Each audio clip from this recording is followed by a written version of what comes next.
Hey guys, welcome back to another episode of Super Stache Brothers. Exciting. So for this episode, we decided to come together and we made a list of our top 5 favorite cryptids. And we're going to share them, starting with, of course, our bottom of the 5 and working our way up.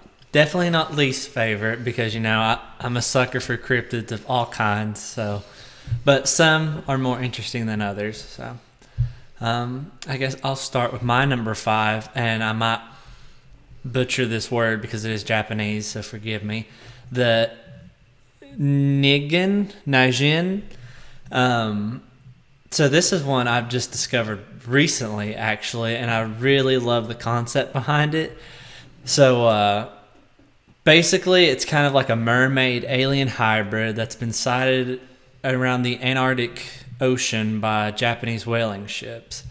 People describe it as having a long mermaid tail, about 20 to 30 meters long, completely white, 5 fingers on each hand, huge eyes, and a weird slit-like mouth.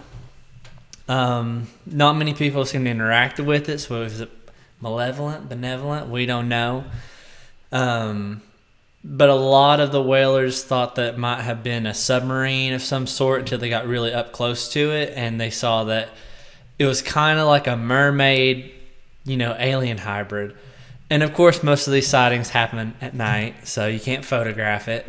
Wait, I'm going to interject just because I'm not sure on this one. So, how big are these things? Because they thought they were a submarine. So they thought it was a small submarine, a foreign submarine. So these things are big. So they're pretty big. But of course, again, it's at night, so it's going to be hard to tell between a submarine, a large piece of ice. Who knows? But yeah, this was interesting because I've always loved the Antarctic setting. I'm a big fan of The Thing. John Carpenter's The Thing. So there's always something weird and eerie about the unknown with the Antarctic, section of it. And then, of course, anything underwater. So, because the ocean is so big, so maybe there is a Nijin swimming about in the Antarctic. Or maybe it's just, like a narwhal or something. But I'm always one, I like to believe the weirdest thing. So I think it's good. So yeah, these sightings have been happening apparently for like 40 years, but apparently it's just starting to get notoriety from around 2007 or so. And of course, there's all kinds of blurry images on the web from like Google Earth and whatnot, and everyone's like, "That's the Nijin right there, can't you tell?" And it's just like a white mass. Same thing, with things like the Bigfoot or Nessie, the Loch Ness Monster. But yeah, I think it could possibly be out there. I'm a big believer in that we don't know everything, especially in the ocean. So we know more about outer space than our own ocean. So that's always, there's no telling what's below there. So, and they're discovering new things all the time. So every day. So only a matter of time. So I'm going to begin my number 5 with one that probably everybody knows. It's probably one of the most famous cryptids there is and everything like that. And that's the Jersey Devil. And the Jersey Devil supposedly lives in the Pine Barren regions of New Jersey.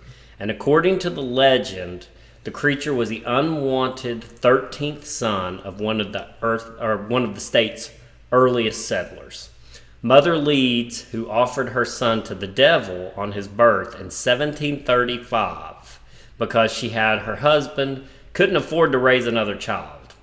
So ever since then, hundreds of reported sightings of a grotesque, 2-legged, hooved monster with a sheep-like head, large scaly wings, and it's been reported in the Pine Barrens for all of this time.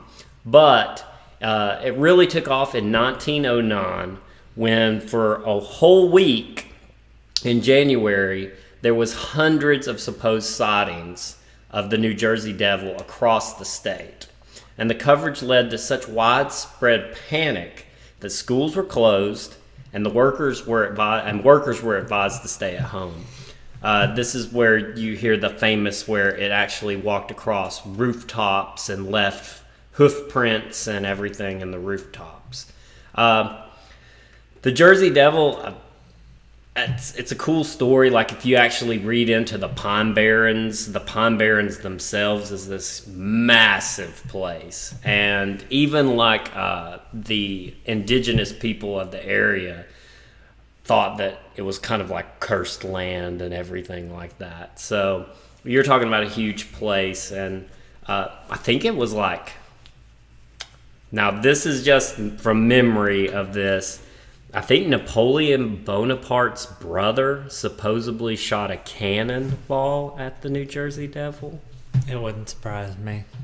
I'll have to look that up. But maybe I just dreamed that, but for some reason that's in my mind.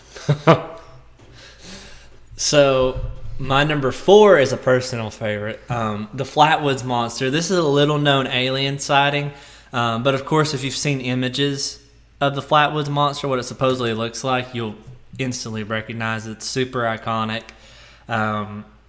So this is basically back in the 1950s. People, from all over this small little town saw these bright lights in the skies, saw these strange little creatures apparently running around, particularly on this one farm, the Fisher farm. And so apparently they saw pulsing red lights. They aimed a flashlight in the direction of it and saw a tall man-like figure with a round red face surrounded by a pointed hood-shaped cape, head, we don't know. So they reported all these little tiny creatures causing mischief, running around outside their houses, trying to break in through the door, the windows. People called the police, and normally if this was one person, it's like, okay, they're gone crazy or they're on something, But this was multiple people all in this small little town, and they all slightly varied, but most of them were very similar in their description. But of course the police, they're not going to believe a UFO, so they blamed it on a barn owl or barn owls, which when you kind of look side by side of a barn owl and the Flatwoods Monster, kind of a resemblance, but I don't really see how you get one from the other. But then again, the dark plays tricks on you. And of course these things are supposed to be like 10 feet tall. So I don't think barn owls get that big, but it's a big barn owl. That's a very big barn owl. Barn owl. Born bow. But yeah, that one's a personal favorite. I love the Flatwoods Monster. I guess the next one on my list would be Shuck.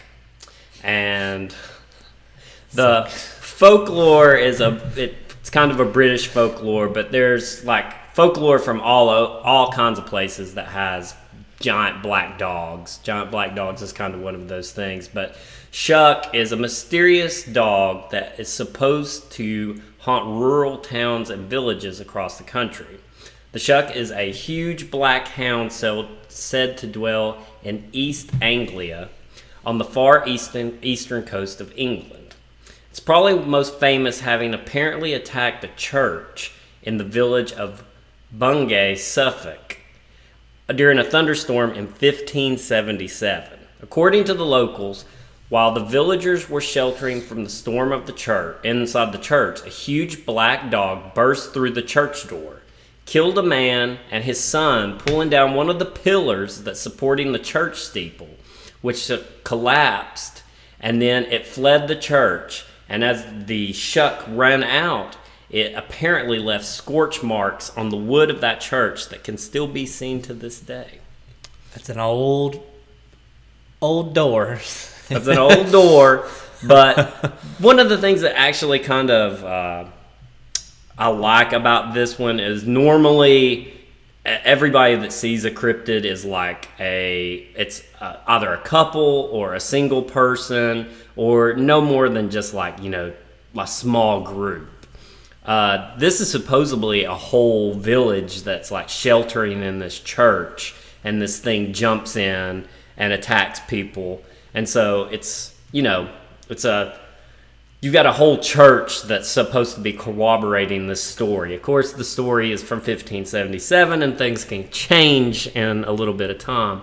But not just this one story, but just the idea of the shuck, because the idea of a black dog, you know, supposedly, I think the first time you see the black dog, it's supposed to like signify like death.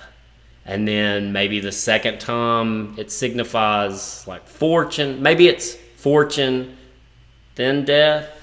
I was about to say, if you see it the first time and it's death, you're going to die before you see that fortune. I don't think it actually means death for you specifically. It just means there's going to be a death. Someone's going to die. And then there's something like there's a fortune.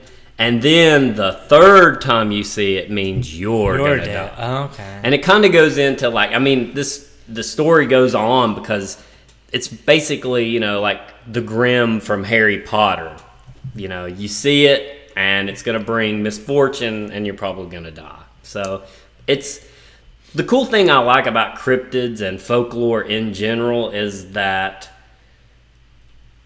across the world at the same time, when we didn't have internet, where we're not sharing like all of this information, all of a sudden there's these people that are seeing very similar creatures and building their own folklore off of them. It's kind of like the Bigfoots and the Yetis and stuff like that. You know, the story of a giant black dog is all over the world. And so maybe there's something to it. You never know. That's the best thing about cryptids. You just never know. Speaking of Bigfoot, that leads me into my next one, which is, of course, the classic Bigfoot. And, of course, this is the one everyone knows, everyone loves. They made thousands of movies about it, some good, some bad. And, of course, he's also known as the skunk ape. Or I'm trying to think of what some of the other names are. But, I mean, they've made TV shows. It's a whole TV show, Finding Bigfoot, I used to be obsessed with. It was literally the same thing every episode where they'd, like, hear these noises and be like, that's a Sasquatch. I'm like, how would you know that? But I always loved this one because I was obsessed with it when I was a kid. The idea of just a lost species from, you know, another time, just living out in the woods, maybe in a cave or somewhere, and only coming out, you know, sparingly, is really intriguing, especially with all the, you know, footprints, the sightings, the films, of course, the famous Patterson film from the 70s, which I think was debunked, but still, it was creepy nonetheless, you know. And this one, I mean, there are evidence of, like, giant apes from the past that have existed before that are similar to sightings of Bigfoot today. So, you know, maybe there was a missing link or a leftover species still wandering about. But no, it's very fascinating because, you know, it's such a big part of American folklore. And honestly, out of all of them, I really hope one day we discover the existence of Bigfoot because I would be so happy. I love Bigfoot. Well, I remember as a kid seeing this old movie called like The Legend of Boggy Creek, I think it was. And the way they handled it was like that, you know, this was, to me as a kid, it was like, this is real stuff. And so for the longest time, I was terrified of Bigfoot. And I was just like, I know when I go out in the woods, there's going to be a Bigfoot. And that movie kind of put the spin that maybe Bigfoot wasn't the nice Harry and the Hendersons Bigfoot. And so I was scared to death of him for the longest time. It is, I like to think Bigfoot is benevolent and he just wants to, you know, live in peace with us. That's why you never hear Bigfoot attacks. He's just, you know, chilling, walking by, mind your business, I'll mind mine, and just be on my way. Well, kind of a segue into, hopefully Bigfoot is benevolent, because my next on my list is not benevolent. It's the Goat Man. And the goat man is usually some kind of goat-human hybrid in Maryland, and he wields an axe, and he walks up and down the back roads of Beltsville, Maryland, attacking cars as they pass by. The story was popularized in 1971 when the death of a dog was blamed on the goat man. And from there, it only grew into infamy. And then that's the Maryland goat man, but there's actually another goat man. And this type of cryptid is not exclusive to Maryland. There's another goat man-like creature said to haunt Pope Lick in Louisville, Kentucky. And the legend of this creature says it lures people onto a train trestle to meet their death from oncoming trains. Or even at the sight of the creature is so unsettling that it causes people to jump off the trestle to their death. The bad thing about this story is ultimately that is a true story, because the goat man may not actually be there when he lures people onto the train trestles, but the people that go looking for the goat man actually get on the train trestles.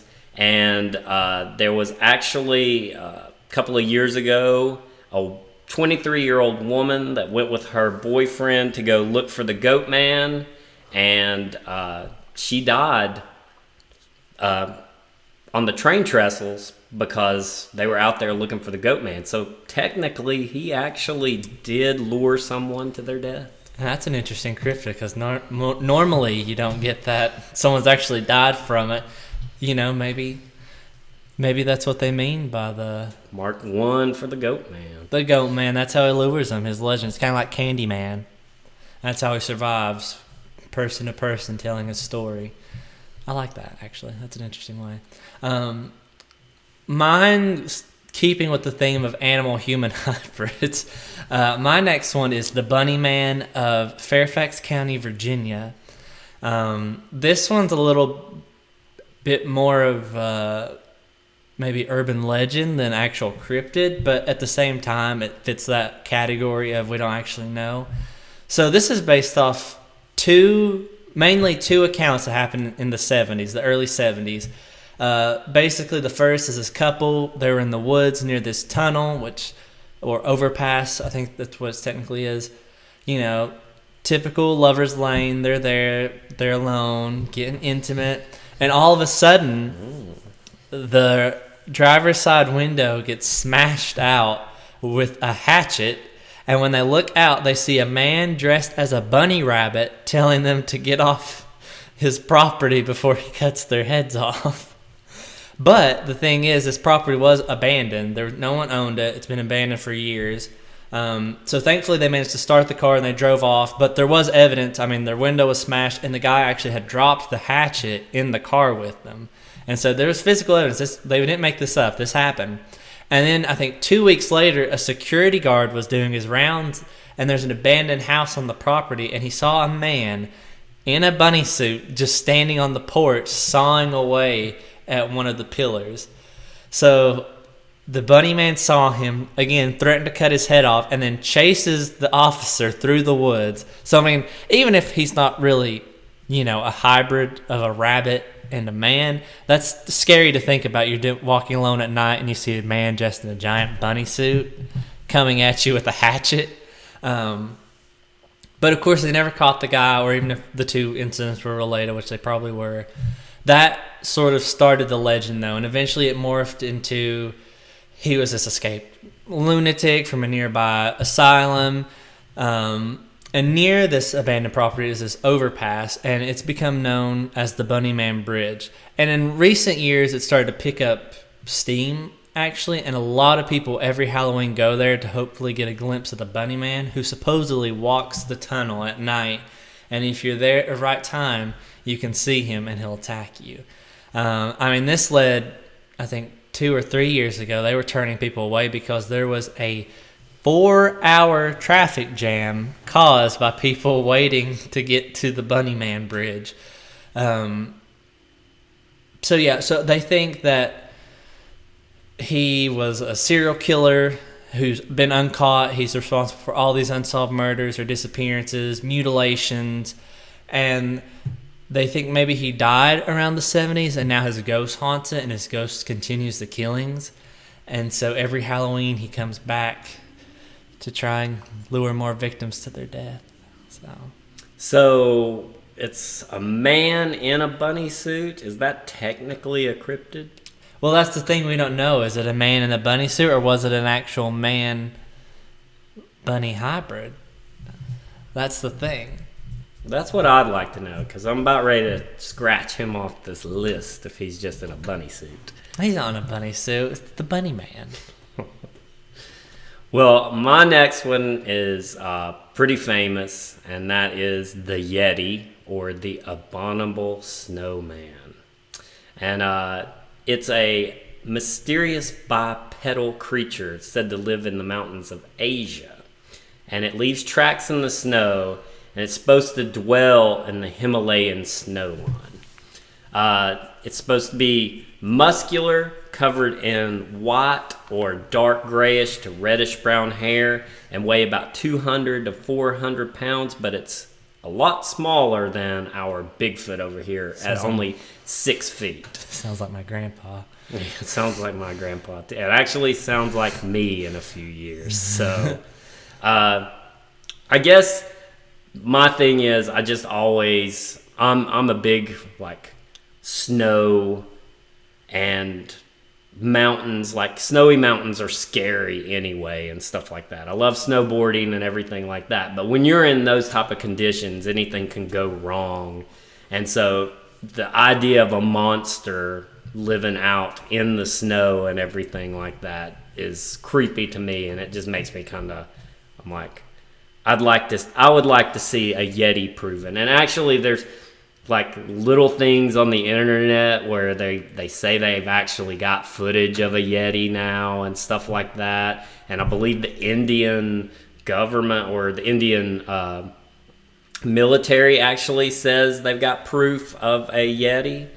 But, you know, of course, everybody doesn't want to believe because, you know, that's what we do. We don't believe until we can prove it for true 100%. Until it's too late. Until it's too late.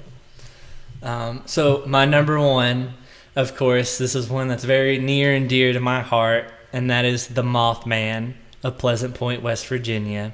And again, this one I think is one everyone's familiar with. Very personal for me. I grew up in West Virginia, so since I was a wee lad, I've always heard stories about the Mothman. Even stories, you know, my family knows people that are like personally there and they've seen the Mothman. And I was like, always been obsessed with the Mothman. So I always try to figure out everything I can about it. This one, basically in the late 60s, in the small town of Pleasant Point, West Virginia, right on the border of Ohio, all these sightings of this strange, red-eyed, huge winged creature were seen on all these back roads and abandoned roads. And it was right next to this abandoned military base that was used in World War II. And so he never really did anything. They just saw him. They see him fly by or sitting in a tree. And so everyone was like, you know, and this was multiple people unrelated to each other. Like two different young couples driving. One said they chased their car.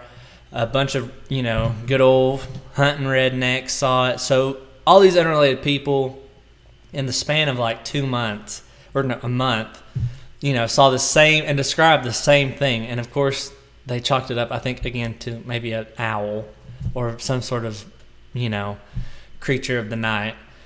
So all this accumulated, however, about a month after the first sighting on December 15th, 1967, when the Silver Bridge that connects Pleasant Point to Ohio actually collapsed, killing over 40 people. Some of the bodies they've never even been able to recover. Now, the official report, it was listed, it was strong winds. It was right at rush hour, so you had all these cars on the bridge, all that weight, congested. I think they said it collapsed after the failure of a single eye-bar in the suspension chain, and so it's just a chain reaction after that. But after that, the sightings for the Mothman kind of just stopped. And so many people, that gave rise to think that Mothman is sort of a messenger of disaster. Because, there's been, in recent years, reports that he was seen before 9/11 and all these things. So many people believe he is a benevolent entity that is here to warn us when something very tragic is about to happen. And honestly, I think it might be not that far from the truth. And of course, like I said, with the abandoned military base, many people think that he was an experiment from World War II that somehow got out and has been roaming the earth trying to warn people about upcoming events. So I love the Mothman. All-time favorite cryptid. It's one of the few movies, like the Mothman Prophecies or whatever. I actually got creeped out after I watched it. And if anybody can turn chapstick into a scary word, do you remember that part in it? Mm-hmm. What was it? What do I have in my hand? Chapstick. I was like, yeah, it was actually creepy. That was a good movie, actually. Very eerie. I don't think I've ever seen a movie capture that sense of weird dread before. So it was definitely a good watch. Well, my top is the Wendigo. And it's a humanoid creature that has an intense craving for human flesh.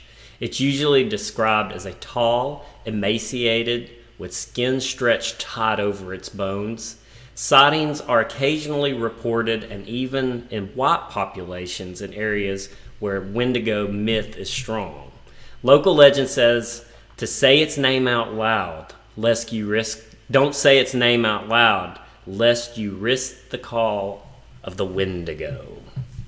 Well, you just said it out loud like 20 times. I said it a few times, so I might be visited by a Wendigo tonight. The legend of the Wendigo continues strongly among indigenous populations even into the 20th century.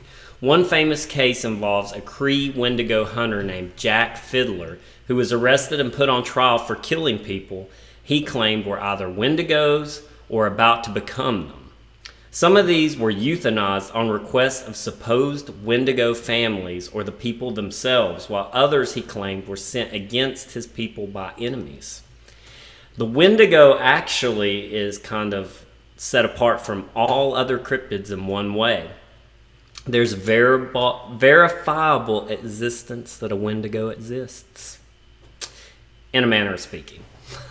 The Wendigo psychosis is a documented phenomenon where human beings turn into cannibals or eat human flesh, even when other options are available to them, though the situation may be dire. Sometimes truth is stranger than fiction, though relatively little existence for the Wendigo, appearing as their physical manifestation exists. But if you've ever played, I think it's Until Dawn, Wendigo is one of the major players in that game, and they're really scary. They actually make them like those creatures that I described and everything like that. And Wendigo, don't quote me because there's probably others, but I do know he is an official Marvel Comics character. And Spider-Man and Wolverine actually hunted for Wendigo. And he's in a video game. He's in the original X-Men arcade game. And a lot of people don't know, the Wendigo is actually the main villain in Stephen King's Pet Sematary. It's the Wendigo that haunts the pet cemetery that brings them back. I didn't know that myself. Mm-hmm. It's mentioned more in the book, but they kind of mentioned it in the new Pet Cemetery. But it's always just a background player, like that glowing light and that noise you hear. It's a Wendigo. It's pretty cool. So, yeah, Wendigo's pretty famous. He's getting more popular. And it is definitely scary. The drawings you see people of his interpretation, it's definitely, I wouldn't want to run into it. I'd rather stick with my man Bigfoot. Who is hopefully benevolent. Bigfoot's definitely benevolent. Well, I guess that concludes this episode. We're all out of our favorite cryptids right now, but not really. There's always a plethora of cryptids out there to talk about. So maybe you can chime in and tell us what your favorite cryptid is, and maybe even drop us a link so that we can go and look at it ourselves. Or what your local cryptid is, because every small town has a different cryptid. Every small town, I mean, even around here, I think there's one that's really creepy. So everywhere in the good U.S. of A. or anywhere, any country, every town has its own cryptid. So if your town has an interesting cryptid, I'd love to hear about it. I think I have literally seen our town's cryptid before, but that is a story for another time, and I might have to get me a little drink or two in me before I tell that one. And then everyone will think I'm crazy. I'm not that lucky. I've not gotten to see any cryptids. So. I actually have, like, one of my best friends was with me during the time, and our stories have stuck to this day. But it's one of those things that's just like, when you tell it to somebody, they're like, oh yeah, okay, you guys are drinking or something like that. It's like, no, but a story for another day. Well, thanks again for watching. Hopefully you'll join us for another episode soon. See you next time. See you next time.